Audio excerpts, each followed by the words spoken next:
Ya, dimulai. Assalamualaikum warahmatullahi wabarakatuh. Teman-teman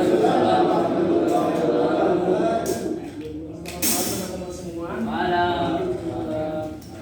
Alhamdulillah, puji syukur pada kita panjatkan ada Allah Subhanahu wa taala yang telah memberikan kita banyak sekali nikmat.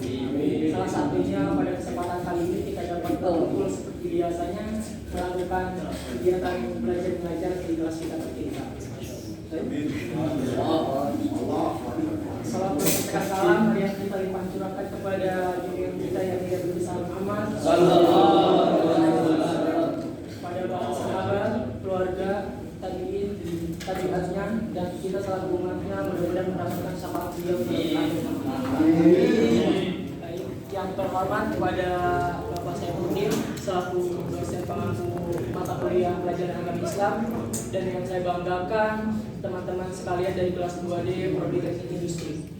Baik, saya Bagus selaku moderator pada kegiatan presentasi kali ini, dan di sini ada Assalamualaikum. Fajar dan Adit di kelompok 1 yang akan membahas materi sistem kewarisan dalam agama Islam. Tapi sebelum membahas materi tersebut, marilah kita bersama-sama membaca doa dengan melafalkan lafaz al-basmalah.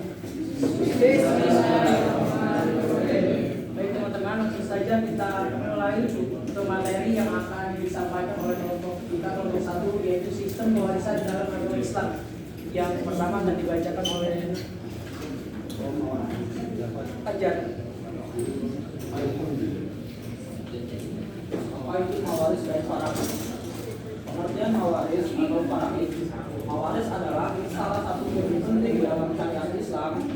Hal ini karena berkaitan dengan prinsip mengenai pembagian warisan kepada ahli waris. Salah satunya membahas tentang bagaimana sebenarnya membagi warisan saat ayah meninggal dunia. Pengertian mawaris secara etimologis. Kata mawaris berasal dari al-miras yang artinya berpindahnya sesuatu milik seseorang ke orang lainnya atau dari satu kaum ke kaum lainnya. Sementara bisa dilihat dari segi istilah, al-miras adalah proses perpindahan kepemilikan orang yang sudah meninggal dunia kepada ahli warisnya. Nah, di sini dapat berupa apa saja, mulai dari harta, tanah, perhiasan, dan lain sebagainya. Pengertian mawaris dalam ilmu yang berkaitan dengan pembagian harta warisan berdasarkan prinsip dan syariat dalam Islam. Pada umumnya sistem pengetahuan ini disebut juga dengan yang dalam faraid. Mempelajari ilmu mawaris hukumnya adalah fardu kifayah. Artinya, ketika sudah ada orang yang mengetahui dan mengamalkannya, maka tidurlah kewajiban bagi pihak lainnya. Hikmah mawaris sendiri antara lain adalah menciptakan kedamaian di tengah keluarga yang sedang berduka. Sebab tak jarang sebuah tetangga harus terputus hanya karena kewajiban harta warisan yang dianggap tidak adil atau kurang sesuai harapan. Dasar hukum waris. Hukum waris yang berlaku di Indonesia ada 3 jenis, yaitu hukum waris perdata, hukum waris adat, dan hukum waris menurut ajaran Islam. Warga Indonesia wajib memilih salah satu hukum waris yang akan digunakan dan ditulis dalam surat wasiat. Ketiga jenis hukum waris tersebut berbeda-beda dalam mengatur tentang warisan. Hukum waris adat. Hukum waris adat adalah hukum waris yang dilakoni dan dijalankan oleh suku tertentu di Indonesia. Beberapa hukum waris adat aturannya tidak tertulis, namun sangat dipatuhi oleh masyarakat pada suku tertentu dalam suatu daerah. Dan bila ada yang melanggarnya akan diberikan sanksi. Jenis hukum ini banyak dipengaruhi oleh hubungan kekerabatan serta struktur kemasyarakatan. Hukum waris perdata. Hukum waris perdata adalah hukum waris yang paling umum di Indonesia dan beberapa aturannya mirip dengan budaya Barat. Warisan dapat diberikan kepada ahli waris yang terdapat dalam surat wasiat atau keluarga yang memiliki hubungan keturunan atau kekerabatan, seperti anak, orang tua, saudara, kakek, nenek, dan saudara dari keturunan tersebut.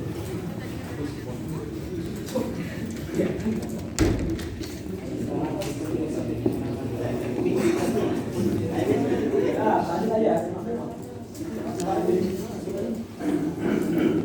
Hukum waris Islam atau ilmu faraid adalah ilmu yang diketahui siapa yang berhak mendapat warisan dan siapa yang tidak berhak, dan juga berapa ukuran. Untuk setiap ahli waris, sumber utama dalam dasar hukum waris telah dijelaskan dalam Al-Quran surat An-Nisa ayat 7, 11, dan 12. Selanjutnya akan dibacakan oleh Renal. Pembagian waris. Agama Islam telah mengatur sedemikian rupa bagaimana proses pembagian harta warisan dilakukan.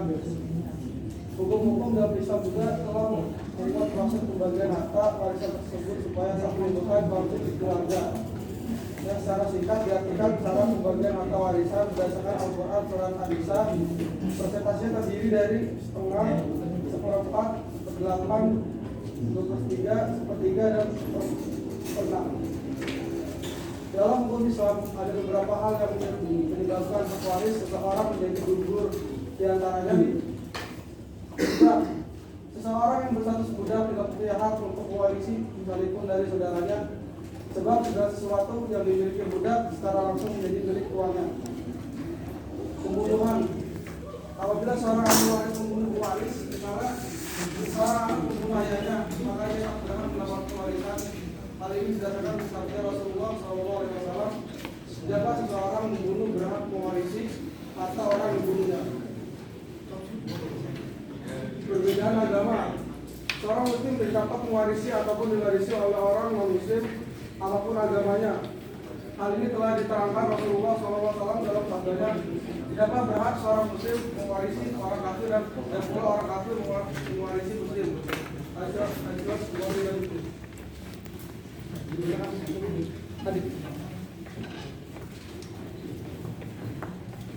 Golongan yang berhak menerima waris. Ada beberapa golongan yang berhak menerima waris, seperti yang sudah dijelaskan di atas tadi. Kalau di Indonesia dikenal 3 hukum dalam pembagian harta warisan, yakni hukum waris Islam, hukum waris perdata, dan hukum waris adat. Dan berikut beberapa contoh golongan yang berhak menerima waris dari 3 hukum dalam pembagian harta warisan yang berlaku di Indonesia.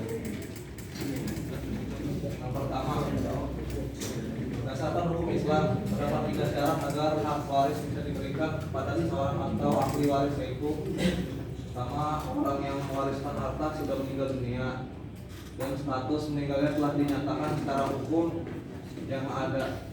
Orang yang mewariskan harta sudah meninggal dunia dan